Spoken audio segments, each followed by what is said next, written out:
آج کل ہر طرف مصنوعی ذہانت یعنی اے آئی کا چرچا ہے۔ کبھی سوچا ہے کہ فون ہماری آواز کیسے پہچان لیتا ہے، یا سوشل میڈیا کو کیسے پتہ چلتا ہے کہ ہمیں اگلی کون سی ویڈیو دیکھنی ہے؟ جی ہاں، یہ سب اے آئی کا ہی کمال ہے۔ تو چلیں آج ذرا گہرائی میں جا کر دیکھتے ہیں کہ یہ حیرت انگیز ٹیکنالوجی آخر ہے کیا، اور یہ ہماری زندگیوں پر کیسے اثر ڈال رہی ہے۔ اور یہیں سے ایک بہت بڑا سوال سامنے آتا ہے، کیا مشینیں واقعی انسانوں کی طرح سوچ سکتی ہیں؟ یہ وہ سوال ہے جو سائنسدانوں اور فلسفیوں کو کئی دہائیوں سے پریشان کیے ہوئے ہے۔ اور یہ صرف ایک ٹیکنیکل سوال نہیں، بلکہ یہ ہماری اپنی پہچان کو بھی چیلنج کرتا ہے۔ اچھا، تو بنیادی طور پر اے آئی کا مطلب ایسی مشینیں تیار کرنا ہے جو وہ کام کر سکیں جن کے لیے عام طور پر انسانی ذہانت کی ضرورت ہوتی ہے۔ مطلب یہ صرف حساب کتاب کرنے والی مشین نہیں، بلکہ یہ ڈیٹا سے سیکھتی ہے، پیٹرن سمجھتی ہے اور پھر اس کی بنیاد پر فیصلے کرتی ہے۔ تو یہ کوئی بالکل نئی چیز نہیں ہے۔ اے آئی کا سفر تو 1950 کے دہائی میں ہی شروع ہو گیا تھا، جب ایلن ٹیورنگ جیسے بڑے ناموں نے یہ سوچنا شروع کیا کہ کیا مشینیں سوچ سکتی ہیں۔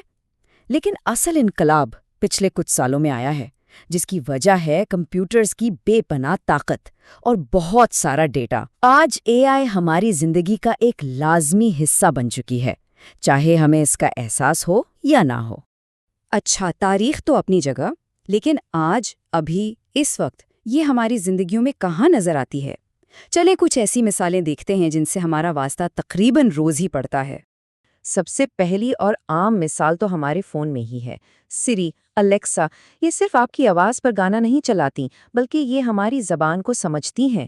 یہ ہمارے سوالوں کے جواب دیتی ہیں، ہمارے لیے الارم سیٹ کرتی ہیں اور ہماری زندگی کو کافی آسان بنا دیتی ہیں۔ لیکن بات صرف سہولت کی نہیں ہے، اے آئی اس سے کئی آگے جا چکی ہے۔ طب کی دنیا میں تو یہ ایک انقلاب لا رہی ہے۔ یہ لاکھوں مریضوں کا ڈیٹا دیکھ کر بتا سکتی ہے کہ کس کو مستقبل میں کون سی بیماری کا خطرہ ہو سکتا ہے۔ یہ ڈاکٹروں کو بیماری جلد پکڑنے میں مدد دیتی ہے اور نئی دوائیں بنانے کا عمل بھی تیز کر رہی ہے۔ مطلب یہ ٹیکنالوجی انسانی جانیں بچا رہی ہے۔ اور پھر مالیاتی دنیا کو دیکھیں، یہاں بھی اے آئی خاموشی سے اپنا کام کر رہی ہے۔ یہ لاکھوں ٹرانزیکشنز کو فوراً چیک کر کے فراڈ پکڑتی ہے۔ یہی نہیں، یہ اسٹاک مارکیٹ کے رجحانات کی پیش گوئی کر کے سرمایہ کاروں کو بہتر فیصلے کرنے میں بھی مدد دیتی ہے۔ تو ہم نے یہ تو دیکھ لیا ہے کہ اے آئی کیا کیا کر سکتی ہے، موسم کی پیش گوئی سے لے کر بیماریوں کی تشخیص تک۔ لیکن سوال یہ ہے کہ یہ سب ہوتا کیسے ہے؟ آخر اس ذہانت کے پیچھے کا انجن ہے کیا؟ چلیں اس کو سمجھنے کی کوشش کرتے ہیں۔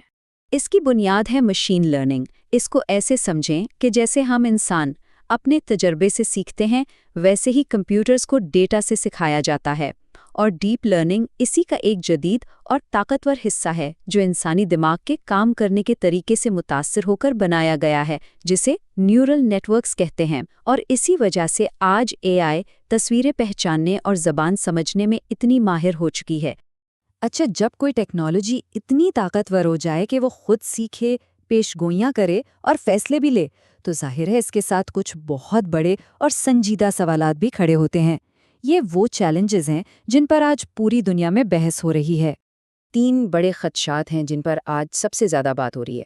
پہلا، پرائیویسی، کیا ہمارا ڈیٹا محفوظ ہے؟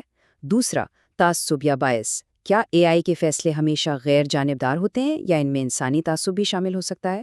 اور تیسرا، اور شاید سب سے بڑا سوال، روزگار کا، کیا مشینیں ہماری نوکریاں لے لیں گی؟ جیسے جیسے اے آئی آگے بڑھ رہی ہے، یہ اخلاقی سوالات اور بھی اہم ہوتے جا رہے ہیں۔ ان پر سوچنا اب کوئی آپشن نہیں رہا، بلکہ یہ وقت کی ضرورت بن گیا ہے۔ ہمیں یہ یقینی بنانا ہے کہ یہ ٹیکنالوجی انسانیت کے فائدے کے لیے کام کرے، اس کے خلاف نہیں۔ تو پھر ان چیلنجز سے نمٹنے کا راستہ کیا ہے؟ آگے کیسے بڑھا جائے؟ جواب ٹیکنالوجی کو روکنے میں بالکل نہیں، بلکہ اس سے ذمہ داری کے ساتھ صحیح سمت میں آگے بڑھانے میں ہے۔ اور یہاں سب سے اہم نقطہ یہ ہے کہ یہ صرف سائنسدانوں یا حکومتوں کا کام نہیں ہے، یہ ہم سب کی، پورے معاشرے کی ذمہ داری ہے کہ ہم اے آئی کو سمجھیں اور اس کی سمت طے کرنے میں اپنا کردار ادا کریں۔ ہمیں یہ یقینی بنانا ہوگا کہ اس کے فائدے سب تک پہنچیں اور اس کے نقصانات سے بچا جا سکے۔